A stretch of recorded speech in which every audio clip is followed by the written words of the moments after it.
Hare Krishna. Hare Krishna. Om Namo Bhagavate Vasudevaya. Om Namo Bhagavate Vasudevaya. Om Namo Bhagavate Vasudevaya. Om Ajnana Timirandasya Jnananjana Shalakaya Chakshurunmilitam Yena Tasmai Shri Gurave Namah. Namo Vishnu Padaya Krishna Preshtaya Bhutale Srimade Bhaktivedanta Swaminiti Namine Namaste Saraswate Deve Gauravani Prajarine Nirvishesha Shunyavadi Paschatya Deshatarine Jai Sri Krishna Chaitanya Prabhu Nityananda Sri Advaita Gadadhara Sri Vasadi Gaura Bhakta Vrinda Hare Krishna Krishna Krishna Hare Hare Hare Rama Rama Rama Hare Hare Hare Krishna Krishna Krishna Hare Hare Hare Rama Rama Rama Hare Hare Hare Krishna Sri Sri Radha Govinda Temple ISKCON Mangalore Bhagavad Gita ക്ലാസ്സിലേക്ക് എല്ലാവർക്കും സ്വാഗതം. ഇന്ന് അധ്യായം 11 വിശ്വരൂപം അല്ലെ. വിശ്വരൂപത്തിൽ ഏതുവരെയാണ് നമ്മൾ എടുത്തിട്ടുണ്ടായിരുന്നത്? ഹരേ കൃഷ്ണ. ശ്ലോകം 38. ഏത് ശ്ലോകം വരെ എത്തിയിട്ടുണ്ട് ഓർമ്മയുണ്ടോ? 38 അല്ലേ? ഹരേ കൃഷ്ണ.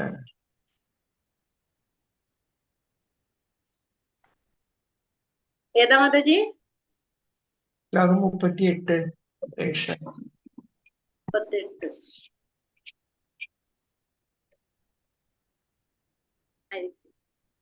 എടുത്തില്ല.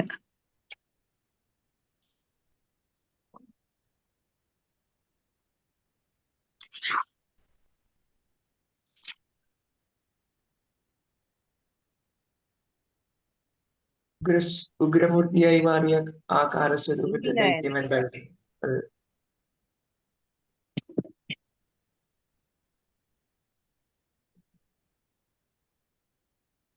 ഉഗ്രസ്വരൂപിയായി മാറിയ നമ്മള് എന്തായിരുന്നല്ലോ പറഞ്ഞത്? ഇന്നലെ നമ്മൾ എന്തൊക്കെ പറഞ്ഞത്? ഭഗവാന്റെ വിശ്വരൂപം എങ്ങനെയായിരുന്നു അർജുനൻ കാണാനായിട്ട്? അതിനെ പറ്റി ദിവ്യചക്ഷുസ് കൊടുത്ത് കാണാൻ സാധിച്ചു നമ്മൾ കണ്ടു. പിന്നെ ഭഗവാന്റെ വിശ്വരൂപത്തെ കുറിച്ച് വർണ്ണിക്കുന്നുണ്ടല്ലോ ഇവിടെ. അതെ. പിന്നെന്താണ്? പിന്നെ ഉഗ്രമൂർത്തിയായി കാലസ്വരൂപന്റെ ദൗത്യം എന്തായിരുന്നു? അത് മറ്റുള്ളവരെയൊക്കെ യുദ്ധഭൂമിയിൽ പാണ്ഡവരെ ഒഴിച്ച് മറ്റുള്ളവരെയൊക്കെ കൊല്ലുക എന്നുള്ള ദൈത്യവുമായിട്ടാണ് ഭഗവാൻ അവതരിച്ചത് അല്ലെ. കാലോസ്മി, കാലനായിട്ട് കാലനാണെന്നാ പറയുന്നത് ഭഗവാൻ അല്ലെ. അങ്ങനെ അവതരിച്ചത്. എല്ലാവരും ഇന്നല്ലെങ്കിൽ നാളെ എല്ലാവരും ഭഗവാന് ഭക്ഷണമാക്കാനുള്ളവരാണെന്ന് നമ്മൾ കണ്ടു അല്ലെ. പിന്നെ അത് കഴിഞ്ഞിട്ട് ഭഗവാൻ ഇവിടെ അർജുനനെ ഒരു എന്തായിട്ടാണ് പറയണത്? നിമിത്ത മാത്രം, അതായത് ഉപകരണം മാത്രമായിട്ടാണ് പറയുന്നത് അല്ലെ. അർജുനൻ ഭഗവാന്റെ ഒരു ഉപകരണം മാത്രമാണ്. കാരണം നീ ചെയ്താൽ മാത്രം മതി. കാരണം വെച്ചിട്ടുണ്ടെങ്കിൽ ഓൾറെഡി ഞാനിതൊക്കെ ചെയ്ത് കഴിഞ്ഞതാണ്, നീ അതിലൊരു ഉപകരണം മാത്രമാകുന്നുള്ളൂ ഭഗവാൻ പറഞ്ഞു കൊടുത്തു ഇല്ലേ. ഇനി ഏത് ശ്ലോകം എടുത്ത് തരേണ്ടത്? അപ്പൊ ഇന്ന് 40-ാമത്തതല്ലേ? 40 40 അല്ലേ? 39 ആയിട്ടില്ല. 39 കഴിഞ്ഞില്ലേ? പ്രവിതാമഹൻ എന്നും പറഞ്ഞിട്ടില്ലേ നിർത്തിയത്? 39 നിർത്തി. അതെ, 40 തുടങ്ങേണ്ടത്. അതെ അതെ ശരി.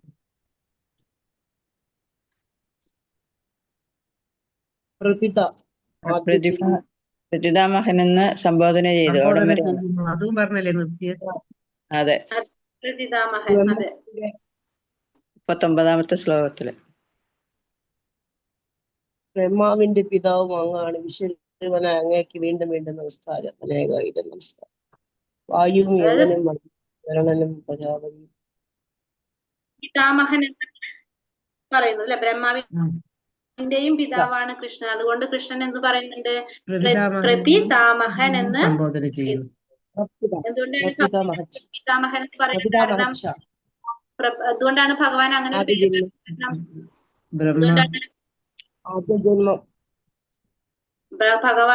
ആദിജീവായിട്ടുള്ള ബ്രഹ്മാവിന്റെയും കൂടി പിതാവാണ് ആര്? ഭഗവാൻ. അതുകൊണ്ട് ഭഗവാൻ എന്തെന്ന് പറയുന്നത്? പറയുന്നത്. പിതാമഹനെന്ന് സംഭവിക്കുന്നു. ഹരേ കൃഷ്ണ. അടുത്ത ശ്ലോകം. ഓം നമോ ഭഗവതേ വാസുദേവായ. നമ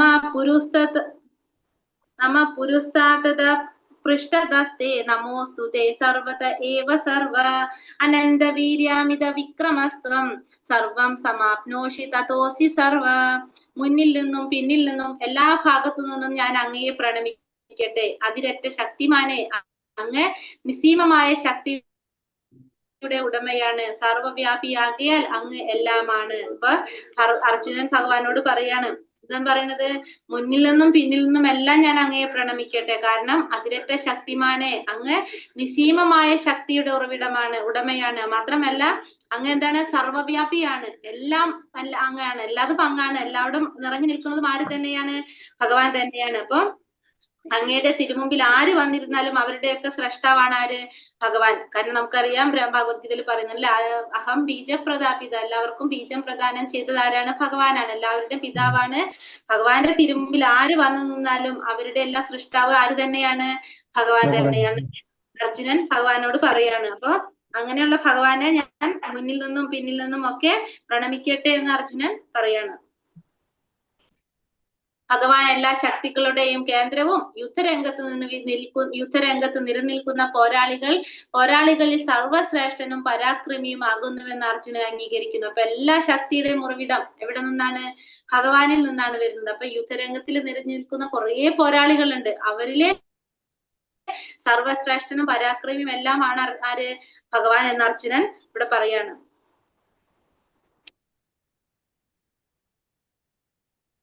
ഇനി ഭഗവാൻ അർജുനൻ എന്താ പറയുന്നത്? സഖേതി മത്വാ പ്രസഭമ്യ ദുഗ്ധം ഹേ കൃഷ്ണ ഹേ യാദവ ഹേ സഖേതി അജാനത മഹിമാനം തവേദം മയാ പ്രമാദാത് പ്രണയേന വാപി യച്ചാവഹാസാർത്ഥമസത്കൃതോസി വിഹാരശയ്യാസന ഭോജനേഷു ഏകോദവാപ്യച്യുത തത്സമക്ഷം തക്ഷാമയേതമാഹമേയം.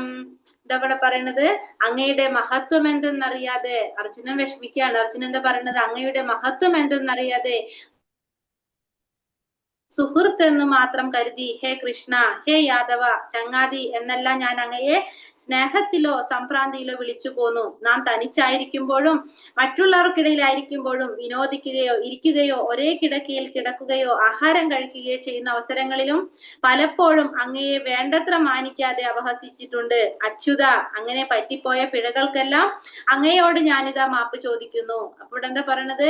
അർജുനൻ വിഷമിച്ച് പറയാണല്ലേ, അങ്ങയുടെ മഹത്വം എന്തെന്ന് മനസ്സിലാക്കാതെ ഒരു സുഹൃത്ത് എന്ന് മാത്രം കരുതിക്കൊണ്ട് അർജുനൻ ഭഗവാൻ എന്താണ് ഹേ യാദവ, ചങ്ങാതി എന്നൊക്കെ വിളിച്ച് സ്നേഹം കൊണ്ടും സംഭ്രാന്തിയിലൊക്കെ വിളിച്ചു പോന്നു. മാത്രമല്ല തനിച്ചിരിക്കുമ്പോഴും മറ്റുള്ളവർക്കിടയിൽ ഇരിക്കുമ്പോഴും എന്താണ് അർജുനൻ ഭഗവാൻ അധികം മാനിക്കാതെ പല രീതിയിലും അപഹസിച്ചു. അപ്പൊ അർജുനൻ ഈ സമയത്ത് പറ്റിപ്പോയ എല്ലാ പിഴകൾക്കും അർജുനൻ ഭഗവാനോട് മാപ്പ് ചോദിക്കുകയാണ്. ഭഗവാനുമായി തനിക്കുള്ള മൈത്രി ബന്ധത്തെ അർജുനൻ സ്മരിക്കുകയാണ് ഇവിടെ. ആ ബന്ധത്തിന് ചേരുന്ന അനൗപചാരികങ്ങളായ പെരുമാറ്റങ്ങൾ തന്നിൽ നിന്ന് പലപ്പോഴും ഉണ്ടായിട്ടുണ്ടെന്ന് മനസ്സിലാക്കി അദ്ദേഹം ആ തെറ്റുകൾ ക്ഷമിക്കണമെന്ന് കൃഷ്ണനോട് അപേക്ഷിക്കുന്നു. എങ്കിലും അത്രയേറെ വിഭൂതികൾക്ക് അധിപതിയായ കൃഷ്ണൻ കരുണാനിധിയാകയാൽ അർജുനനെ സുഹൃത്തായി തന്നെ കരുതി പെരുമാറിപ്പോന്നു. അതാണ് ഭക്തനും ഭഗവാനും തമ്മിലുള്ള ദിവ്യമായ പരസ്പര പ്രേമബന്ധം. ജീവാത്മാവിന് കൃഷ്ണനോടുള്ള ബന്ധം സനാതനമാണ്. അത് മറക്കാനാവാത്തതാണ് എന്ന് അർജുനന്റെ പെരുമാറ്റത്തിൽ നിന്ന് വ്യക്തമാകുന്നു. അപ്പോ നമ്മൾ എന്തൊക്കെ തെറ്റുകൾ ചെയ്താലും കരുണാനിധിയായിട്ടുള്ള ഭഗവാൻ എന്താണ്? ഭഗവാൻ അതൊക്കെ ക്ഷമിക്കുകയാണ് ചെയ്യുന്നത്. അപ്പൊ ഭഗവാനും ഭക്തനും തമ്മിലുള്ള ദിവ്യമായ ഒരു പരസ്പര പ്രേമബന്ധം, നമ്മൾ അറിയാത്തൊരു ബന്ധം ഭഗവാനും നമ്മളും തമ്മിലുണ്ട് അല്ലെ? കാരണം നമുക്കറിയില്ല, സത്യത്തിൽ നമുക്ക് ഈ ലോകത്ത് ജനിക്കാൻ അവസരം തന്നത് ആരാണ്? ഭഗവാൻ തന്നെയാണ്. ഇപ്പൊ നമ്മളൊരു അച്ഛന്റെയും അമ്മയുടെയും മകനോ മകളായിരിക്കും. നമ്മൾ ആ ശരീരം മാത്രമാണ് അച്ഛനും അമ്മയ്ക്ക് തരുന്നത് അല്ലെ? പക്ഷെ നമുക്ക് തരുന്ന ഒരു എന്താ പറയാ ചൈതന്യം, ഒരു അവബോധം ആരുടെയാണ്? ഭഗവാന്റെയാണ് അല്ലെ? ഭഗവാനാണ് നമുക്ക് ആ ഒരു ചൈതന്യം തരുന്നത്. നമ്മള് ഇപ്പൊ മരണപ്പെട്ടു പോയി കഴിഞ്ഞാൽ നമ്മളുടെ പേര് പോലും നമ്മൾ പിന്നെ പറയുന്നില്ല, ആണോ? അല്ലെ? നമ്മളിപ്പോ ഈ ഒരു ശരീരത്തിന് മാത്രമാണ് നമുക്കൊരു മാംസപിണ്ഡമായിട്ട് പറയാം അല്ലെ? അപ്പൊ ഒരു മാംസപിണ്ഡം മാത്രമാണ് നമ്മൾ ഈ ഭൗതിക ലോകത്ത് ജനിക്കുമ്പോൾ നമുക്കൊരു അച്ഛനും അമ്മയും കൂടി നമുക്ക് കിട്ടുന്നത് എങ്ങനെയാണ്? ഒരു ശരീരം മാത്രമാണ്. പക്ഷെ ആ ശരീരത്തിൽ ഇരിക്കുന്ന ഒരു ചൈതന്യം അതെവിടെന്നാ കിട്ടുന്നത്? അത് ഭഗവാനാണ് നമുക്ക് തരുന്നത്. ആ ജീവാത്മാവ് എന്ന് പറയുന്നത് ഭഗവാന്റെ അംശമാണ്. ആ ചൈതന്യം നമ്മളിൽ നിന്ന് പോയി കഴിഞ്ഞാൽ പിന്നെ എന്തായി? നമുക്ക് പേരും ഇല്ല, ഒന്നുമില്ല. കാരണം നമ്മൾ ശരിക്കും അപ്പൊ ആ പേര് ഇടുന്നത് നമ്മൾ ആരെയാണ് ശരിക്കും ആ പേര് നമ്മൾ ഇടുന്നത്? നമ്മളൊന്ന് ആലോചിച്ച് നോക്കിയേ. കാരണം ആ ചൈതന്യം അതിൽ നിന്ന് പോയി കഴിഞ്ഞാൽ നമ്മൾ പിന്നെ എന്താ പറയാ അതിന്? ആ ബോഡി, പിന്നെ നമ്മൾ എന്താ പറയുന്നത്? ആ ജഡം, അത് എപ്പോഴാണ് എടുക്കുന്നത്? അങ്ങനെയാണ് നമ്മൾ ചോദിക്കുന്നത് അല്ലെ. ആ വ്യക്തിയുടെ പേര് പോലും നമ്മൾ പറയുന്നില്ല. എന്തുകൊണ്ടാണ്? നമ്മൾ ശരിക്കും പഠിക്കാതെ പഠിച്ചു പോകുന്ന കാര്യങ്ങൾ, നമ്മൾ അറിയാതെ പറഞ്ഞു പോകുന്നതാണത്. പക്ഷെ ആ ഒരു സത്യം നമ്മളൊക്കെ ഉൾക്കൊള്ളുന്നുണ്ട് ശരിക്കും. ആണോ അല്ലേ? അല്ലേ? ഹരേ കൃഷ്ണ. പോയോ എല്ലാവരും? ഇല്ല ഇല്ല ഹരേ ഉണ്ട് അതെ. ഹരേ കൃഷ്ണ. അതെ മാതാജി, അതെ മാതാജി.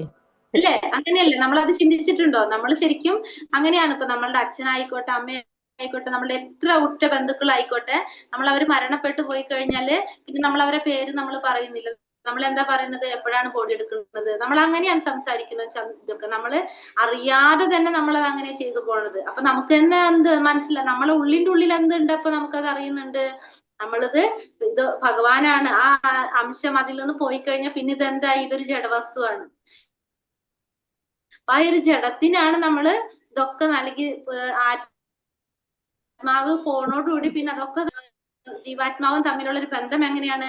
അത് സനാതനമാണ്, അത് മറക്കാനാവാത്തതാണെന്ന് അർജുനന്റെ പെരുമാറ്റത്തിൽ നിന്ന് വ്യക്തമാകുന്നു. കാരണം അത് മറന്നത് കൊണ്ടാണ് നമ്മൾ എന്ത് വന്നത്? നമ്മൾ ഇവിടെ വന്ന് ജന്മം എടുക്കേണ്ടതായിട്ട്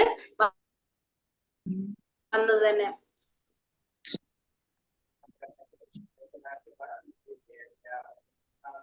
പിതാസി ലോകസ്യ ചരാചരസ്യ ത്വമസ്യ പൂജ്യസ്യ ഗുരുർഗരീയ നത്വൽസമോസ്യപ്യ അധിക കുതോന്യോ ലോകത്രയോപ്യപ്രതിമ പ്രഭാവ. ചരാചരങ്ങൾക്കെല്ലാം പിതാവാണ് അങ്ങ്. ആ പ്രപഞ്ചത്തിന്റെ ആരാധ്യ പ്രമുഖനായ പരമോന്നത ആധ്യാത്മിക ഗുരുവും അങ്ങ് തന്നെ. അങ്ങേക്ക് സമാനനായോ? അങ്ങേക്ക് സമനായോ? എന്താ പറയുന്ന? സമനാവാൻ കഴിവുള്ളവനോ? സമനാവാൻ കഴിവുള്ളവൻ ആരും ഇല്ല, മറ്റാരും ഇല്ല. ഭഗവാന് തുല്യമായിട്ട് ആരുമില്ല. ഓക്കെ. ചിലത് മനസ്സിലാവില്ല.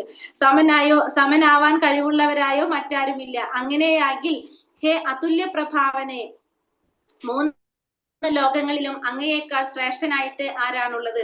ഇപ്പൊ ചരാചരങ്ങൾക്കെല്ലാം നമുക്കറിയാം, ഈ ഭൗതിക ലോകത്തിൽ എല്ലാ സർവ്വചരാചരങ്ങളും ചലിക്കുന്നതും ചലിക്കാത്തതുമായിട്ടുള്ള എല്ലാ ചരാചരങ്ങളുടെയും പിതാവാണ് ആര്? ഭഗവാൻ.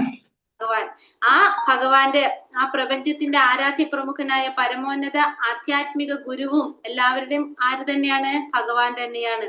അങ്ങേക്ക് സമാനനായിട്ട്, അങ്ങേക്ക് തുല്യനായിട്ടോ സമനാവാൻ കഴിവുള്ളവനായിട്ടോ തുല്യനാകാൻ കഴിവുള്ളവനായിട്ടോ ആരുമില്ല. അങ്ങനെയാണെങ്കിൽ ആ ഹേ അതുല്യ പ്രഭാവനെ, മൂന്ന് ലോകങ്ങളിലും അങ്ങയേക്കാൾ ശ്രേഷ്ഠനായിട്ട് ആരാണുള്ളത്? അപ്പൊ ഈ മൂന്ന് ലോകങ്ങളിലും അങ്ങയേക്കാൾ ശ്രേഷ്ഠനായിട്ട് ആരും ഇല്ല എന്നുള്ളത് ഇവിടെ അർജുനൻ പറയാണ് അല്ലെ. കാരണം ഈ മൂന്ന് ലോകങ്ങൾ ഏതാണ്? സ്വർഗം,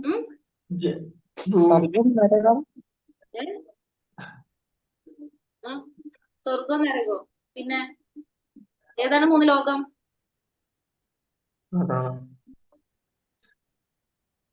സത്യലോകം, ബ്രഹ്മലോകം, ബ്രഹ്മലോകം, തമലോകം, ഭൗതിക ലോകം, ആത്മീയ ലോകം, ആത്മലോകം. ആധ്യാത്മിക ലോകവും ഭൗതിക ലോകവും പിന്നെ എന്താ പറയാ ഭഗവാന്റെ ലോകവും. അല്ലെങ്കിൽ നമുക്ക് പറയാം ഈ മൂന്ന് ലോകം എന്ന് പറഞ്ഞാല് നമ്മൾ ഈ ഭൂമിയുടെ അപ്പുറത്തുള്ള ലോകങ്ങൾ, ഭൂമിയുടെ അപ്പുറത്ത്, അതായത് ഉന്നത ലോകങ്ങളുണ്ട്, താഴ്ന്ന ലോകങ്ങളുണ്ട് അല്ലെ.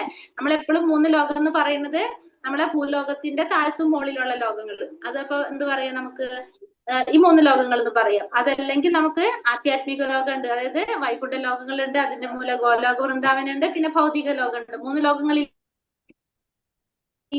അങ്ങനെ പറയാം. അപ്പൊ എങ്ങനെ എടുത്താലും ഭഗവാനേക്കാൾ ശ്രേഷ്ഠനായിട്ട് ആരുമില്ല എന്ന് പറഞ്ഞു. കൃഷ്ണന് തുല്യനോ കൃഷ്ണനേക്കാൾ വലിയനോ ആരുമില്ല, എല്ലാവരും അദ്ദേഹത്തിന് താഴെയാണ്. ഇവിടെ പറഞ്ഞിരിക്കുന്ന മൂന്ന് ലോകം ഏതാണ്? ആത്മീയ ഭൗതിക ലോകമാണ്. അതായത് ഭൗതിക ലോകവും പിന്നെ അതിന്റെ മുകളിലുള്ള രണ്ട് ആത്മീയ ലോകങ്ങൾ. അതായത് ഏതൊക്കെയാണ്? ഗോലോക വൃന്ദാവനോ ആധ്യാത്മിക ലോകം. പിന്നെ വൈകുണ്ഠ ലോകങ്ങളും. ഇവിടെ ഭഗവാന് തുല്യനോ ഭഗവാനേക്കാൾ വലിയവനായി ആരുമില്ല, എല്ലാവരും അദ്ദേഹത്തിന് താഴെയാണ്. അപ്പൊ നമ്മൾ ആലോചിച്ച് നോക്കിയ വൈകുണ്ഠ ലോകങ്ങളിൽ ആരാണുള്ളത്? വിഷ്ണു, വൈകുണ്ഠ ലോകങ്ങളില് മഹാവിഷ്ണു, ഭഗവാൻ ആര്? ഭഗവാനല്ലല്ലോ. ആരാണുള്ളത് വൈകുണ്ഠ? ഭഗവാൻ വിഷ്ണു. വിഷ്ണുമൂർത്തികൾ അല്ലെ, നാരായണ രൂപങ്ങളാണുള്ളത്. അപ്പൊ അത് ഭഗവാന്റെ അവതാരങ്ങളാണ് എല്ലാവരും. അപ്പൊ അവരാരും അല്ല, ഭഗവാന് തുല്യനല്ല ആരും. കാരണം ഭഗവാൻ നമ്മൾ പറഞ്ഞ പോലെ തന്നെ ഭഗവാന്റെ അവതാരങ്ങളാണ്. പക്ഷെ ഭഗവാൻ കൃഷ്ണൻ ഒറ്റയാണ് അല്ലെ. ഭഗവാൻ കൃഷ്ണനിൽ നിന്നാണ് ഇവരെല്ലാവരും വന്നിരിക്കുന്നത്. പക്ഷെ എല്ലാവരും എന്താണ്? ഭഗവാനേക്കാൾ വലിയവനോ ഭഗവാനും തുല്യനോ ഇല്ല, അദ്ദേഹത്തിന് താഴെയാണ് എല്ലാവരും. അപ്പൊ ഭഗവാന്റെ അവതാരങ്ങളാണ്. ഭഗവാന്റെ വംശാവതാരായിരിക്കും, അല്ലെങ്കിൽ ഗുണാവതാരായിരിക്കും, പുരുഷാവതാരായിരിക്കും, നമ്മൾ കണ്ടു. എല്ലാവരും ഭഗവാനിന് താഴെയാണ്. അദ്ദേഹത്തിന് ശരീരത്തിനും ഇന്ദ്രിയങ്ങൾക്കും മനസ്സിനും തമ്മിൽ വ്യത്യാസമില്ല. അദ്ദേഹത്തിന്റെ ഇന്ദ്രിയങ്ങൾ നമ്മുടേത് പോലെ അല്ലെങ്കിലും ഇന്ദ്രിയ പ്രവർത്തനങ്ങളെല്ലാം പ്രയാസം സാധ്യങ്ങളാണെന്ന് പറയപ്പെടുന്നു. ശ്വേതോപനിഷത്തിൽ പറയുന്നുണ്ട്, അദ്ദേഹത്തിന്റെ ഇന്ദ്രിയങ്ങൾ നമ്മുടെ പോലെ അല്ലെങ്കിലും എന്താണ്, എല്ലാ ഇന്ദ്രിയങ്ങൾക്കും എല്ലാ പ്രവർത്തനങ്ങളും ചെയ്യാനായിട്ട് സാധിക്കുന്ന പറയുന്നുണ്ട്. കാരണം എന്താണ്? ഭഗവാന്റെ ജന്മം ദിവ്യമായിട്ടുള്ളതാണ് അല്ലെ. നമ്മൾ ഭഗവത്ഗീത 4-ാം അധ്യായത്തിൽ പഠിച്ചു. ഏതാണ്? ജന്മകർമ്മച്ചമേ ദിവ്യം ഏവം യോ വേതി തത്വതഃ തെക്താദേഹം പുനർജന്മ നൈതി മാമേതി സാർജുന. എന്താ പറഞ്ഞത്? ഭഗവാന്റെ അതീന്ദ്രിയമായ ശരീരമാണ്, അതിന് നാശം സംഭവിക്കാത്തതാണ്. അതുപോലെ തന്നെ ഭഗവാന്റെ എന്താണ്? നാശവും സംഭവിക്കുന്നില്ല. ഭഗവാനെ കുറിച്ച് മനസ്സിലാക്കുന്നവർക്ക് പിന്നെന്ത് വേണ്ടി വരുന്നില്ല? ഈ ഭൗതിക ലോകത്തിൽ ജന്മം എടുക്കേണ്ടതായിട്ട് വരില്ല. കാരണം ഭഗവാന്റെ ശരീരം അതീന്ദ്രിയമായിട്ടുള്ളതാണ്, അതിനൊരിക്കലും നാശം സംഭവിക്കുന്നില്ല. ഭഗവാന്റെ ജന്മവും കർമ്മവും എല്ലാതും എങ്ങനെയാണ്? അതീന്ദ്രിയമായിട്ടുള്ളതാണെന്ന് നമ്മൾ 4-ാമത്തെ അധ്യായത്തിൽ നമ്മൾ കണ്ടിട്ടുണ്ടായിരുന്നത്. അതുകൊണ്ട് ഇനി എന്താ പറയണത്? അതുകൊണ്ട് എന്ത് ചെയ്യണം നമ്മള്? തസ്മാത് പ്രണമ്യ പ്രണിധായ കായം പ്രസാദയേ ത്വമാഹമീശമീഠ്യം പിതേവ പുത്രസ്യ സഖേവ സഖ്യു പ്രിയായർഹസി ദേവസോഠ്യം.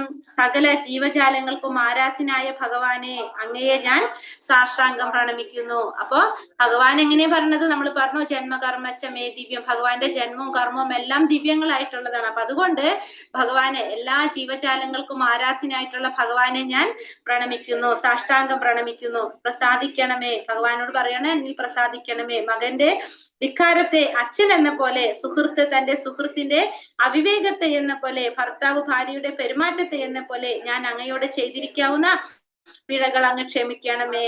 ഇവിടെ എന്താ പറയണത്?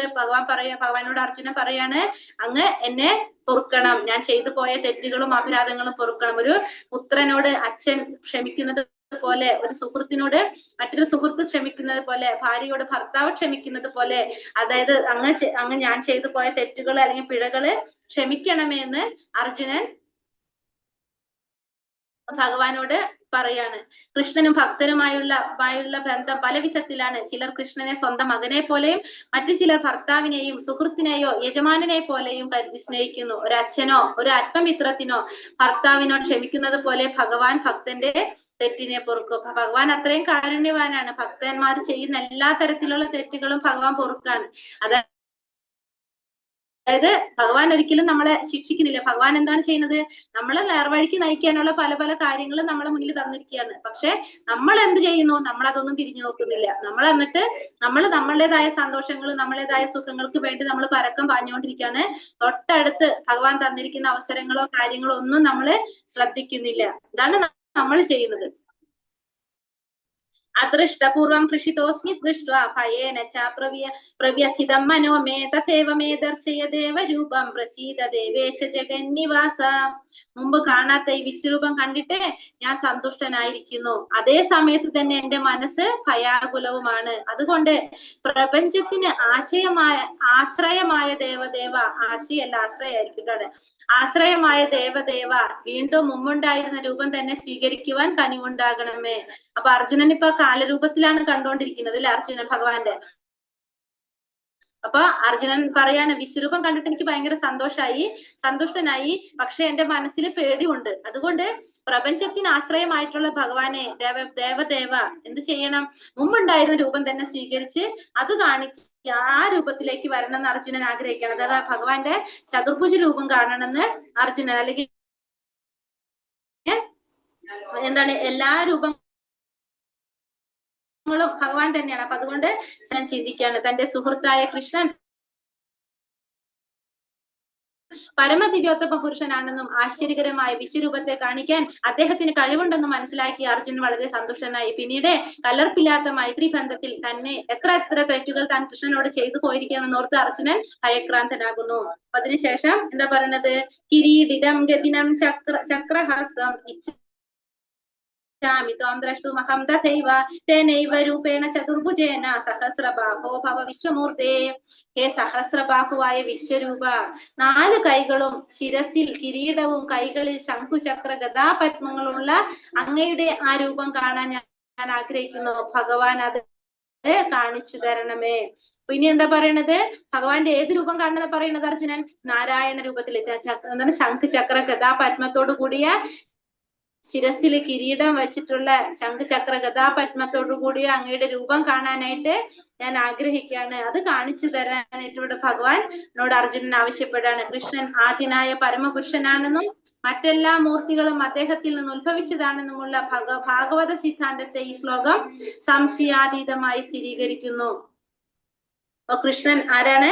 കൃഷ്ണൻ ആദിനായ പരമപുരുഷനാണ്, പിന്നെ മറ്റെല്ലാ മൂർത്തികളും അദ്ദേഹത്തിൽ നിന്നാണ് ഉത്ഭവിച്ചിട്ടുള്ളത് എന്നുള്ള ഭാഗവത സിദ്ധാന്തത്തെ ഈ ശ്ലോകം എന്ത് പറയാണ്? ഈ ശ്ലോകം സംശയാതീതമായിട്ട് സ്ഥിരീകരിക്കുകയാണ്. തന്റെ സമഗ്രമായ ആവിർഭാവങ്ങളിൽ നിന്ന് ഭിന്നനല്ല കൃഷ്ണൻ. എണ്ണമറ്റ ആ രൂപങ്ങളിൽ ഏതെടുത്താലും അദ്ദേഹം ഈശ്വരനായി തന്നെ വാഴുന്നു.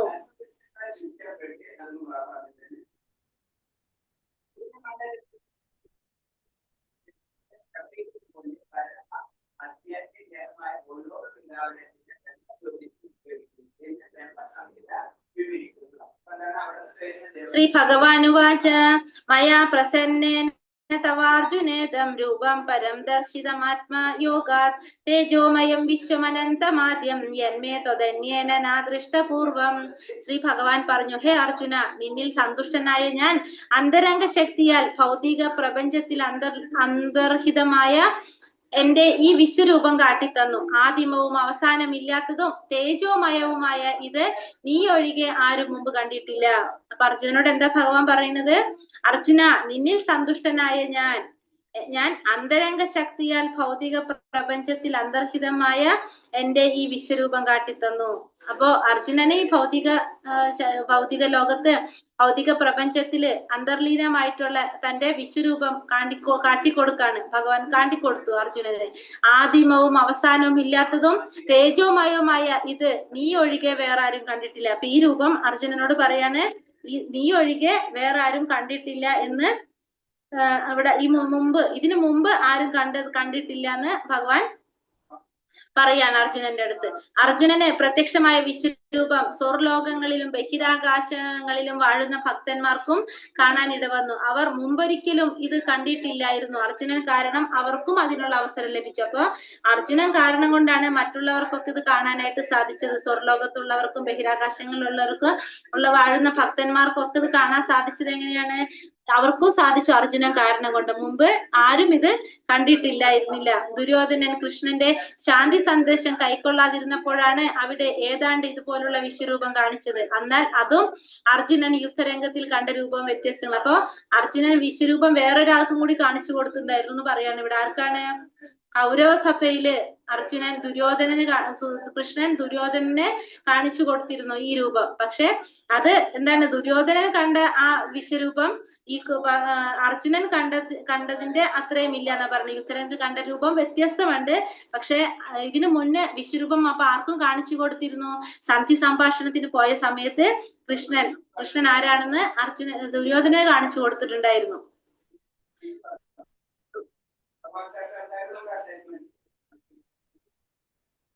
ഇനി അടുത്തത് നവേദയജ്ഞധ്യായനേർനദൻ न दानेर्न च क्रियाभिर्न तपोभिरुग्रै एवं रूपशक्य अहं नृलोके द्रष्टुം തദന്യേന കുരു പ്രവീര. ഹേ കുരുശ്രേഷ്ഠ, എന്റെ ഈ വിശ്വരൂപം നീയല്ലാതെ മറ്റാരും ഇതുവരെ കണ്ടിട്ടില്ല. വേദധ്യായനം, യജ്ഞാനുഷ്ഠാനം, ദാനം, തപസ് എന്നിവ കൊണ്ടോ പുണ്യകർമ്മങ്ങൾ കൊണ്ടോ ഭൗതിക ലോകത്തിൽ ആർക്കും ഈ രൂപം കാണാൻ സാധിക്കില്ല. അപ്പൊ ഭഗവാൻ പറയാണ് അർജുനനോട്, ഈ വിശ്വരൂപം എല്ലാവർക്കും കാണാൻ അത്ര എളുപ്പത്തിൽ സാധിക്കുന്നതല്ല. ഇപ്പൊ വേദാധ്യായനം ചെയ്തത് കൊണ്ടോ യജ്ഞങ്ങൾ അനുഷ്ഠിച്ചത് കൊണ്ടോ ദാനം തപസ് ഇതൊന്നും ചെയ്തത് കൊണ്ടും ആർക്കും, പുണ്യകർമ്മങ്ങളൊക്കെ ചെയ്തത് കൊണ്ടും ഭൗതിക ലോകത്തിൽ ആർക്കും ഈ വിശ്വരൂപം കാണാനായിട്ട് സാധിക്കണമെന്നില്ല. ആർക്കാണ് ദിവ്യദർശനം സാധ്യമാകുക? ഒരു ദേവന്റെ നിലയിലെത്തിയവർക്ക് ദിവ്യദൃഷ്ടി കൈവരൂ. ആരാണ് ദേവൻ? വിഷ്ണു ഭക്തന്മാരാണ് ദേവന്മാർ എന്ന് വേദസിദ്ധാന്തമുണ്ട്. ദാനം, തപസ്, വേദപഠനം ഇവയെല്ലാം അനുഷ്ഠിച്ചാലും അർജുനനെ പോലെ കൃഷ്ണഭക്തനല്ലാത്ത ഒരാൾക്ക് അല്ലാത്ത പക്ഷം ഒരാൾക്ക് വിശ്വരൂപ ദർശനം സാധ്യമല്ല. അപ്പോ എന്താ പറഞ്ഞത്? ഒരു ദേവന്റെ നിലയിലേക്ക് ഉയർന്നാൽ മാത്രമേ നമുക്ക് എന്ത് ചെയ്യാൻ സാധിക്കുള്ളൂ? ഇങ്ങനെ ഒരു ദിവ്യ ദർശനം കാണാനായിട്ട് സാധിക്കുള്ളൂ. അപ്പൊ ദേവൻ എന്ന് പറയുന്നത് ആരെയാണ്? ഭഗവാന്റെ ഭക്തന്മാരെയാണെന്ന് പറയുന്നത്. വേദങ്ങൾ പറയുന്നുണ്ട് ഭക്തന്മാരെന്ന് പറഞ്ഞാൽ ഭഗവാന്റെ ഭക്തന്മാരെയാണ് പറയുന്നത്. അല്ലാതെ വേദങ്ങൾ യജ്ഞവും ദാനവും തപസ്സും വേദപഠനമൊക്കെ നടത്തി കഴിഞ്ഞാലും ഭഗവാന്റെ ഭക്തനല്ലാത്ത വ്യക്തം ആ വ്യക്തിക്ക് വിശ്വരൂപ ദർശനം കാണാനായിട്ട്, വിശ്വരൂപം ദർശിക്കാനായിട്ട് സാധിക്കില്ല. മാതേ വ്യഥാമാച്ച വിമൂഢ ഭാവോ ദൃഷ്ടാരൂപം ഘോരമിതൃംഗമേതം വ്യപേതഭീ പ്രീതമനാ പുനസ്ത്വം തദേവത്മേ ബ്രൂപമിതം പ്രപശ്യം സംഭ്രാന്തനാവുകയും ചെയ്തു. ഇതോടെ മനസ്കനായി നിനക്കിപ്പോൾ നീ ആഗ്രഹിക്കുന്ന രൂപം കാണാം. അപ്പൊ അർജുനൻ മനസ്സിലായില്ല, അർജുനന് പേടിയായി എന്നുള്ളത്. അപ്പൊ ഭഗവാൻ പറയാണ്, ശരി, നീ സ്വസ്ഥത കൈവരിക്കൂ, ശാന്തമനസ്കനായിട്ട് നീ ആഗ്രഹിക്കുന്ന രൂപം കാണാമെന്ന് പറയാണ്. അർജുനൻ ഏത് രൂപം കാണാനാണ് ആഗ്രഹിക്കുന്നത്? അർജുനൻ ഏത് രൂപം കാണാൻ ആഗ്രഹിക്കുന്നത്? നാരായണ രൂപം. ദുര്യോധന കുരുസദസ്സിൽ വെച്ച് പാഞ്ചാലിയെ വസ്ത്രാക്ഷേപം ചെയ്തപ്പോൾ ഭീഷ്മരും ദ്രോണരും നിശബ്ദരായിരുന്നത് കൊണ്ട് സ്വകാർത്തിയം നിറവേറ്റാതിരുന്ന ആ ഗുരുജനങ്ങൾ വത്തിരാണെന്ന് കൃഷ്ണൻ പറഞ്ഞു. ഒരു ഭക്തനെ വിശ്വരൂപ ദർശനത്തിൽ താല്പര്യമില്ലാതെ ഒരാളിൽ പ്രേമഭാവനകൾ കൈമാറുവാൻ സഹായകമല്ല. അപ്പൊ ഒരു ഭക്തൻ ഒരിക്കലും ഭഗവാന്റെ ഏത് രൂപം ആഗ്രഹിക്കുന്നില്ല? ഭഗവാന്റെ വിശ്വരൂപം ആഗ്രഹിക്കുന്നില്ല. കാരണം ഭക്തന്മാരെപ്പോഴും ആഗ്രഹിക്കുന്ന ഭഗവാന്റെ ഏത് രൂപമാണ്? ശ്യാമസുന്ദര രൂപമാണ്. കാരണം പ്രേമഭാവം, നമ്മൾ പറഞ്ഞില്ലേ, ഭഗവാൻ ഏത് ലെവലിലേക്കാണ് നമ്മൾ എത്തേണ്ടത്? പ്രേമഭാവത്തിലേക്കാണ് നമ്മൾ എത്തേണ്ടത്. പ്രേമഭക്തിയാണ് നമുക്ക് ഉണ്ടാകേണ്ടത്. അപ്പൊ അത് അതിന്റെ ഏതാണ്? സച്ചിദാനന്ദ രൂപത്തില്, ശ്രീകൃഷ്ണ രൂപത്തിലാണ് നമുക്കത് സാധിക്കുക. അപ്പൊ ഭക്തന്മാർ ആഗ്രഹിക്കുന്ന ഭഗവാന്റെ ഏത് രൂപം കാണാനാണ്? ഭഗവാന്റെ ശ്രീകൃഷ്ണ രൂപത്തിൽ കാണാനാണ് ആഗ്രഹിക്കുന്നത്. ഇപ്പൊ അർജുനൻ ഭഗവാനോട് ആവശ്യപ്പെട്ടത് നാരായണ രൂപം കാണിച്ചു തരാനാണ് ആവശ്യപ്പെട്ടത്. സഞ്ജയ ഉവാച ഇത്യർജുനം വാസുദേവസ്തദോക്ത സ്വകം രൂപം ദർശയാമാസ ഭൂയഃ ആശ്വാസയാമാസ ചാഭീതമേനം ഭൂത്വാ പുനഃ സൗമ്യ വപുർമഹാത്മാ.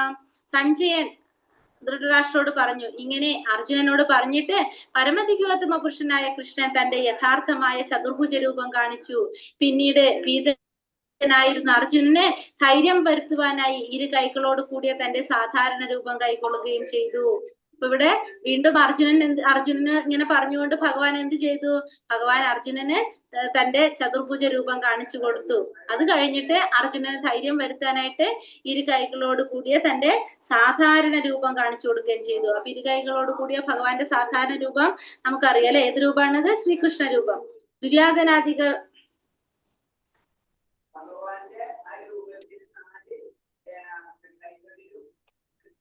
ലൈലൊന്നും പറഞ്ഞിട്ടില്ല.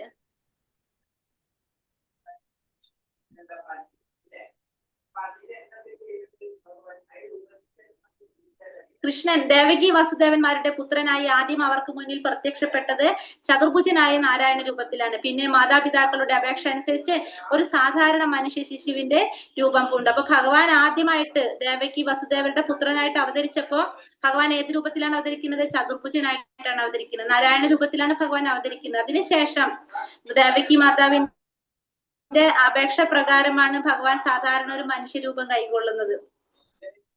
അതുപോലെ തന്നെ അർജുനൻ തന്റെ ചതുർഭുജ ആകൃതിയിൽ കാണുന്നതിലല്ല വിശേഷ താല്പര്യം എന്ന് അർജുനനും ഭഗവാൻ ഏത് രൂപത്തിൽ കാണാനാണ് ഇഷ്ടം? കൃഷ്ണരൂപത്തിൽ തന്നെ കാണാനാണ് ഇഷ്ടം എന്നുള്ളതും ആർക്കറിയാം?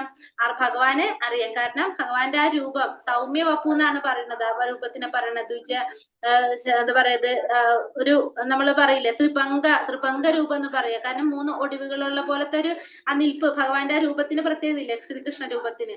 ആ രൂപത്തിനെ കുറിച്ച് ഭാഗവതത്തിൽ നല്ല സുന്ദരമായിട്ട് വർണ്ണിക്കുന്നുണ്ട്. പിന്നെ അതുപോലെ തന്നെ എന്താ പറയുന്നത്, സൗമ്യ വപു എന്ന പദമാണ് അതിൽ വളരെ അർത്ഥമായിട്ട് പറയുന്നത്. അത്രയും സുന്ദരമായ ശരീരമാണ് എന്ത് ഭഗവാന്റെ ശരീരം എന്ന് പറയുന്നത്. പിന്നെ നമ്മളെ എന്തിലാണ് ബ്രഹ്മാവിന്റെ എന്താ പറയുന്നത്, ബ്രഹ്മസംഹിതയിൽ പറയുന്നുണ്ട് അല്ലെ, പ്രേമാഞ്ചന ചുരുതി ഭക്തി വിലോചനേന എന്ന്. പ്രേമത്തിന്റെ അഞ്ജനം എഴുതിയ കണ്ണുകൾക്ക് മാത്രമാണ് സുന്ദരമായിട്ടുള്ള ശ്രീകൃഷ്ണ രൂപം കാണാനായിട്ട് സാധിക്കുള്ളൂ. അപ്പൊ അത്രയും സുന്ദരമായിട്ടുള്ളതാണ് എന്ത് ഭഗവാന്റെ ശ്രീകൃഷ്ണ രൂപം എന്ന് പറയുന്നത്. അപ്പൊ എന്താ പറയുന്നത്, ഭഗവാനെ പറയണത് ഭഗവാൻ അത്രയും എല്ലാവരെയും മോഹിപ്പിക്കുന്ന ഒരു സൗന്ദര്യമാണ് ആർക്കുള്ളത്? ഭഗവാനുള്ളതെന്ന് പറയുന്നത്. അർജുന ഉവാച ദൃഷ്ടേ ത്വം മനുഷ്യം രൂപം തവ സൗമ്യം ജനാർദ്ദന ഇദാനീമസ്മി സംവൃത്ത സചേത പ്രകൃതിം ഗതഃ.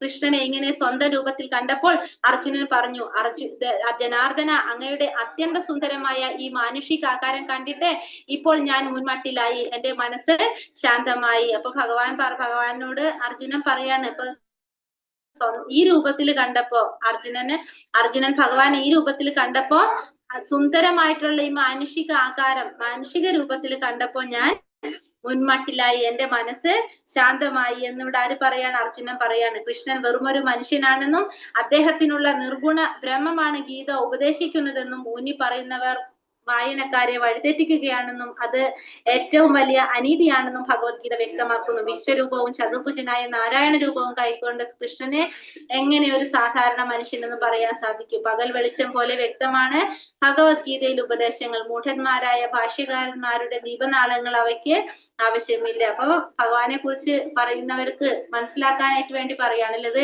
കാരണം വിശ്വരൂപം കാണിക്കാനും ഇതേപോലെ തന്നെ ചതുർഭുജ നാരായണ രൂപം കാണിക്കാനും ആർക്കേ സാധിക്കുള്ളൂ? സാധാരണ ഒരു മനുഷ്യന് ഒരിക്കലും സാധിക്കില്ല. അത് ഭഗവാന് മാത്രമേ സാധിക്കുള്ളൂ. കൃഷ്ണൻ അല്ലാതെ വേറെ ആർക്കാണ് അത് സാധിക്കുക? പിന്നെ ഭഗവത്ഗീതയില് പറഞ്ഞിരിക്കുന്ന കാര്യങ്ങള് അതൊക്കെ മറ്റവർക്ക് മനസ്സിലായില്ല. അങ്ങനെ ായുള്ള ഭാഷ്യകാരന്മാരുടെ ദീപനാളങ്ങൾ അതൊന്നും ആർക്കും ആവശ്യമില്ല. കാരണം എല്ലാം പകൽ വെളിച്ചം പോലെ സത്യമായിട്ടുള്ള കാര്യങ്ങളാണ് ഭഗവത്ഗീതയിൽ ഭഗവാൻ പറഞ്ഞിരിക്കുന്നതാണ് അതൊക്കെ അല്ലെ. ഭഗവത്ഗീതയിൽ പറഞ്ഞിരിക്കുന്ന ശ്ലോകങ്ങളിൽ ഓരോന്നും നമുക്കറിയാം ഭഗവാൻ പരമദിവ്യോത്തമ പുരുഷനായ ഭഗവാൻ പറഞ്ഞ ശ്ലോകങ്ങളാണ് അതിലുള്ളത്. അപ്പൊ ഇതൊക്കെ തെറ്റിദ്ധരിപ്പിക്കാൻ വേണ്ടിയിട്ട്, മറ്റുള്ളവരെ വഴിതെറ്റിക്കാൻ വേണ്ടിയിട്ടുള്ളതാണെന്ന് നമുക്ക് മനസ്സിലാക്കണം. നമ്മളത് ചിന്തിക്കേണ്ടതാണെന്ന് പറയാം. അത് എന്താ പറയുക, മൂഢന്മാരായ ഭാഷ്യകന്മാരുടെ ദീപനാളങ്ങൾ അതിനൊന്നും ആവശ്യമില്ല. ശ്രീ ഭഗവാൻ ഉവാച സുദുർദർശമിതം രൂപം ദൃഷ്ടവാനാസി യന്മമ ദേവോ അപ്യസ്യ രൂപസ്യ നിത്യം ദർശനകാംക്ഷിണഃ. ഭഗവാൻ പറഞ്ഞു, പ്രിയ അർജുന, നീ ഇപ്പോൾ കണ്ടുകൊണ്ടിരിക്കുന്ന എന്റെ ഈ രൂപം കാണുവാൻ ഏറെ പ്രയാസമുള്ളതാണ്. ദേവന്മാർ പോലും ഈ പ്രിയതരമായ രൂപത്തെ കാണുവാൻ അവസരം പാർത്തു കഴിയുന്നു. ഇപ്പൊ ഭഗവാൻ ഏത് രൂപത്തിലാണ്? ഭഗവാൻ ഇപ്പൊ ഏത് രൂപത്തിലാ? സാധാരണ മനുഷ്യ. ഹരേ കൃഷ്ണ. ഏത് രൂപം? ശ്രീകൃഷ്ണ രൂപത്തില്. ശ്രീകൃഷ്ണ രൂപത്തിനെ കുറിച്ച് എന്താ പറയുന്നത്? സുദുർദർശമിതം രൂപം. ഈ രൂപം എങ്ങനെയാണ്? വളരെ പ്രയാസമുള്ള രൂപമാണ്. വളരെ ദർശിക്കാനായിട്ട് ഏറ്റവും പ്രയാസപ്പെട്ട രൂപമാണ്. ദേവന്മാര് പോലും എന്റെ ഈ രൂപം കാണാനുള്ള അവസരം കാത്തിരിക്കുകയാണെന്ന് പറയുന്നത്. അപ്പൊ അത്രയും കാണാനായിട്ട് ബുദ്ധിമുട്ടുന്ന ഒരു രൂപമാണ് ഇത് ഭഗവാന്റെ ശ്രീകൃഷ്ണ രൂപം. ആ രൂപത്തില ദേവി ദേവന്മാരും ഈ സച്ചിദാനന്ദ രൂപം കൃഷ്ണരൂപം ഒന്ന് തന്നെ? അതെ അതെ, സച്ചിദാനന്ദൻ എന്ന് പറയുന്നതും ഭഗവാന്റെ ശ്രീകൃഷ്ണ രൂപം തന്നെയാണ്. സച്ചിദാനന്ദം, സത്ചിത്താനന്ദം, എപ്പോഴും നമുക്ക് ആനന്ദം നൽകുന്ന ഭഗവാന്റെ രൂപമാണ് സച്ചിദാനന്ദ. ആനന്ദ രൂപം എന്ന് പറയുന്നത് ശ്രീകൃഷ്ണൻ. നമ്മൾ തന്നെ നോക്കിയ മറ്റുള്ള ദേവി ദേവന്മാരുടെ ഫോട്ടോസ് ഒക്കെ നോക്കുമ്പോ എല്ലാവരും നോക്കുമ്പോ ശ്രീകൃഷ്ണ രൂപം, ശ്രീ ഭഗവാന്റെ രൂപം എന്ന് വെച്ചാൽ എപ്പോഴും എല്ലാവരും ആകർഷിക്കുന്ന ഒരു രൂപമാണ്. കൃഷ്ണൻ എന്ന് പറഞ്ഞാൽ തന്നെ സർവ്വ ആകർഷകൻ എന്നാണ് അർത്ഥം. എപ്പോഴും ഭഗവാൻ ചിരിച്ച് നല്ല ആ ഒരു രീതിയിലല്ല നമ്മൾ കാണുന്നത്. ഭഗവാന്റെ രൗദ്രഭാവത്തിലോ വേറെ ഏതെങ്കിലും നമ്മൾ കാണുന്നുണ്ടോ? അങ്ങനത്തെ ഒരു ഭാവം ഭഗവാനില്ല. എപ്പോഴും നമ്മൾ ആ ആനന്ദം, എല്ലാവർക്കും ആനന്ദം പകരുന്നതാണ് ഭഗവാൻ. അതുകൊണ്ടാണ് ഭഗവാനെ സച്ചിദാനന്ദൻ എന്ന് പറയുന്നത്.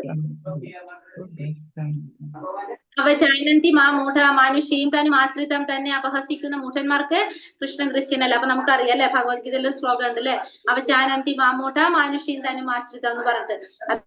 അതായത് ഭഗവാനെ ആർക്ക് അറിയാൻ സാധിക്കില്ല, ദൃശ്യനാകില്ല. മൂഢന്മാർക്കോ നരോത്തമന്മാര് നമ്മൾ പഠിച്ചു 4 തരത്തിലുള്ളവർ, അവർക്കൊന്നും ഭഗവാനെ അറിയാനോ ഒന്നും സാധിക്കില്ല. ആരൊക്കെയാണ് ഓർമ്മയുണ്ടോ? 4 തരത്തിലുള്ള ദുഷ്കൃതികളും സുകൃതികളും ഒക്കെ പറഞ്ഞപ്പോ ദുഷ്കൃതികള് ആരൊക്കെയാണത്? ഭഗവാനെ കുറിച്ച് മനസ്സിലാക്കാൻ സാധിക്കാത്തവര്, മൂഢന്മാര്, നരാധമന്മാര്, മൂഢന്മാര്, ആസുരിക സ്വഭാവത്തിലുള്ളവര്, അസുര സ്വഭാവികള്, മൂഢന്മാര്, നരോധമന്മാര്, പിന്നെന്താണ് മായയിൽ അപഹൃതപ്പെട്ട ജ്ഞാനത്തോട് കൂടിയവര് അല്ലെ. അങ്ങനെയുള്ളവർക്കൊന്നും ഭഗവാനെ അറിയാനായിട്ട് സാധിക്കില്ല. ഭഗവാനെ കുറിച്ചുള്ള ഭൗതിക നിഗമനം പ്രഭവശാലിയെങ്കിലും കൃഷ്ണന് ഭൗതിക ശരീരം സ്വീകരിക്കേണ്ടി വന്നു. ഇങ്ങനെ ചിന്തിക്കുന്നവരുടെ ഭൗതിക ദൃഷ്ടിയിൽ പരമസത്യം നിർഗുണമാണ്. ഭഗവാനെ കുറിച്ചുള്ള ഊഹാപോഹങ്ങള്, കൃഷ്ണനേക്കാൾ വിശ്വരൂപത്തിന് ജ്ഞാനാന്വേഷികൾ പ്രാധാന്യം നൽകുന്നു. അപ്പൊ ഭഗവാനെ കുറിച്ചുള്ള ഭൗതിക നിഗമനം എന്താണ്? ഭഗവാൻ കൃഷ്ണന് ഭൗതിക ശരീരം സ്വീകരിക്കേണ്ടി വന്നു. പക്ഷെ ഭഗവാന്റെ ശരീരം എങ്ങനെയുള്ളതാണ്? ഭൗതിക ശരീരമാണോ ഭഗവാന്റെ? ആണോ? അല്ല അല്ലെ.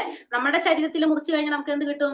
നമുക്ക് ഞരമ്പ് കാണാൻ പറ്റും, കുറെ ബ്ലഡ് കാണാൻ പറ്റും, നമ്മളെ കുറെ ഇത് പറ്റില്ലേ. പക്ഷെ ഭഗവാന്റെ ശരീരം നമുക്ക് എന്തുണ്ട്? പിന്നെ ജരാനരകൾ ബാധിക്കുന്നുണ്ട് നമ്മളെ അല്ലെ. പക്ഷെ ഭഗവാന്റെ ശരീരം എങ്ങനെയാണ്? അതീന്ദ്രിയമായിട്ടുള്ളതാണ് ഭഗവാന്റെ ശരീരം. ഭഗവാനെ ഒരിക്കലും ജരാനരകൾ ബാധിക്കില്ല. നമുക്ക് തന്നെ അറിയാവുന്നതാണ് അല്ലെ. കുരുക്ഷേത്ര യുദ്ധം നടക്കുന്ന സമയത്ത് ഭഗവാൻ എത്ര വയസ്സുണ്ടെന്ന് പറയുന്നത് അറിയാവോ? 87 വയസ്സെന്നാണോ പറഞ്ഞിട്ടുള്ളത്. അപ്പൊ അത്രയും പ്രായം ഭഗവാനുണ്ട്. അപ്പൊ ആ സമയത്ത് ഭഗവാന് മക്കളുണ്ട്, പേരക്കുട്ടികളുണ്ട്, അവരൊക്കെ യുദ്ധത്തിൽ പങ്കെടുക്കുന്നുണ്ട്. പക്ഷെ ഭഗവാൻ എപ്പോഴും കാണപ്പെടുന്നത് എങ്ങനെയാണ്? നവയൗവനമായിട്ടാണ് ഭഗവാനെ പറയുന്നത് എന്നിട്ടും അല്ലെ. അപ്പൊ ഭഗവാന്റെ ശരീരത്തിന് എന്ത് സംഭവിക്കുന്നില്ല? ഭൗതിക ശരീരമാണെങ്കിൽ എന്ത് സംഭവിക്കും? ജരാനരകളൊക്കെ ബാധിക്കും നമ്മളെ. നമുക്കറിയാം, നമുക്ക് ബാധിക്കും. നമ്മളൊരു 80-87 വയസ്സുള്ള ഒരു വ്യക്തി എന്ന് പറഞ്ഞാൽ എങ്ങനെയാണ് കാണാനായിട്ട്? എന്താ പറയുക, നമ്മളെ തൊലിയൊക്കെ, സ്കിന്നൊക്കെ ചുക്കി ചുളിഞ്ഞ് മുടികളൊക്കെ നരച്ച് ആകെ വയസ്സായിട്ട് വേറൊരു അവസ്ഥയിലായിരിക്കും. നമ്മളൊരു 25 വയസ്സ് പ്രായത്തിലുള്ള ഒരു അവസ്ഥയല്ല 80ാമത്തെ വയസ്സിൽ നമുക്ക് കാണുന്നത്. കാരണം നമ്മളെ ജരാനരകളൊക്കെ ബാധിക്കും. എന്തുകൊണ്ടാണ്? നമ്മളെ ശരീരം ഭൗതികമായിട്ടുള്ള ശരീരമാണ്. പക്ഷെ ഭഗവാന്റെ ശരീരം എങ്ങനെയാണ്? അതീന്ദ്രിയമായിട്ടുള്ള ശരീരമായതുകൊണ്ട് തന്നെ ഭഗവാൻ എന്ത് ബാധിക്കുന്നില്ല? ഇതൊന്നും ഭഗവാനെ ബാധിക്കുന്നില്ല. ഭഗവാൻ അതീന്ദ്രിയനാണ്. നാഹം വേദൈർന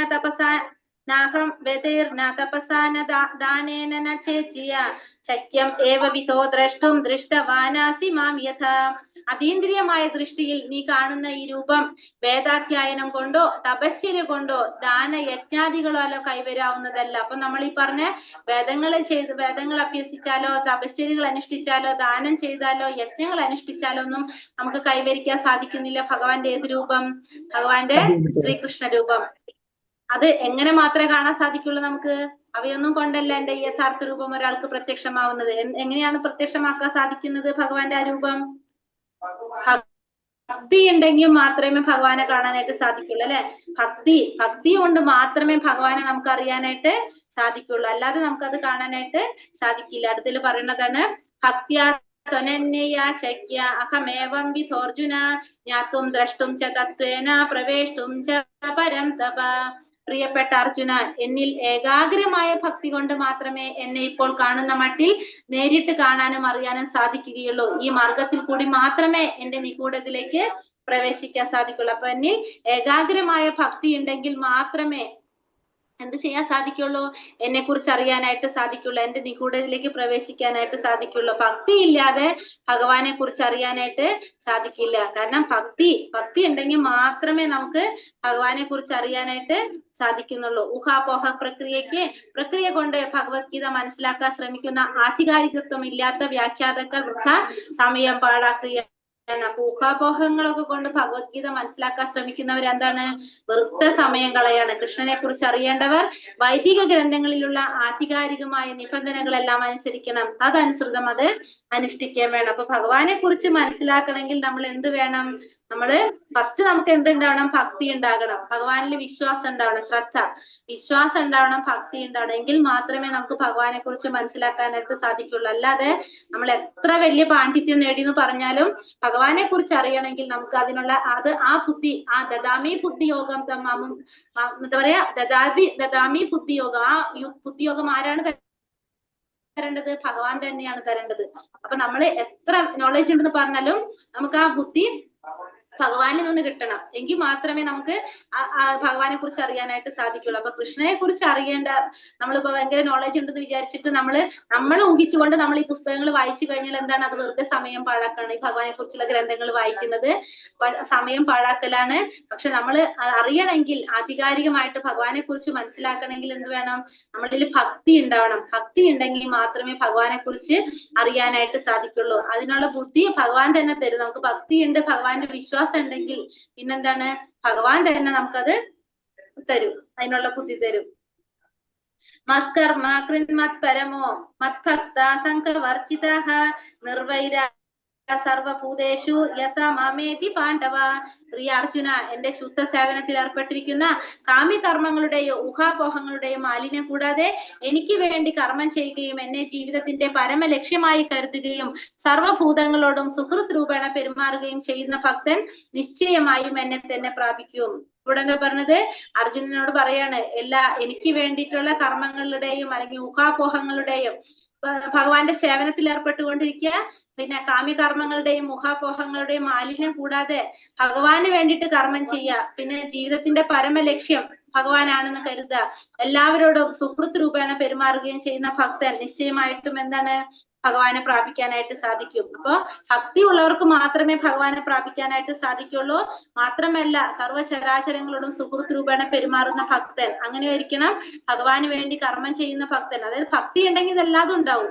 ഭക്തി ഉണ്ടെങ്കിലാണ് പറഞ്ഞ പോലെ എല്ലാ കാര്യങ്ങളും ഭക്തി ഉണ്ടെങ്കിൽ വരില്ല നമുക്ക്. അപ്പൊ അങ്ങനെയുള്ളൊരു ഭക്തന് മാത്രമാണ് നിശ്ചയമായിട്ട് ഭഗവാനെ പ്രാപിക്കാനായിട്ട് സാധിക്കുന്നതെന്ന് ഭഗവാനോട് പറയാണ്. ഹരേ കൃഷ്ണ ഹരേ കൃഷ്ണ. ഇവിടെ ഒരു വരിയുണ്ട് അല്ലെ, മനുഷ്യരാശിക്ക് ഒരു അനുഗ്രഹമാണ് കൃഷ്ണാവബോധം. ഗുരുവിലും കൃഷ്ണനിലും അചഞ്ചലമായ വിശ്വാസമുള്ളവനും അങ്ങനെയുള്ള ഗുരുവിനാൽ നയിക്കപ്പെടുന്നവനുമായ ഒരാൾക്ക് പരമദിവ്യോത്തമ പുരുഷന്റെ ദർശനം ഉണ്ടാകും. ശ്വേതോപനിഷത്തിൽ പറയാണ്, ഗുരുവിലും ഭഗവാനിലും ഗുരുവിലും നമുക്ക് വിശ്വാസം ഉണ്ടാകും. ആ ഗുരുവിലെ നയിക്കപ്പെടുന്ന ഒരാൾക്ക് എന്തുണ്ടാവും? പരമദിവ്യോത്തമ പുരുഷന്റെ ദർശനം എന്തായാലും ഉണ്ടാകും എന്ന് പറയാണ് നമുക്ക്. അപ്പൊ ഭഗവാനിൽ വിശ്വാസം ഉണ്ടായാൽ മാത്രമേ നമുക്ക് ബാക്കി കാര്യങ്ങൾ ഭഗവാൻ ചെയ്യുള്ളൂ. അപ്പൊ ഫസ്റ്റ് നമുക്ക് എന്തുണ്ടാവണം? ഭഗവാനിൽ വിശ്വാസം ഉണ്ടാവണം. അപ്പൊ ആ ബുദ്ധിയോഗം ആര് തന്നെ തരാണ്? ഭഗവാൻ തന്നെ നമുക്ക് തരും. നമുക്ക്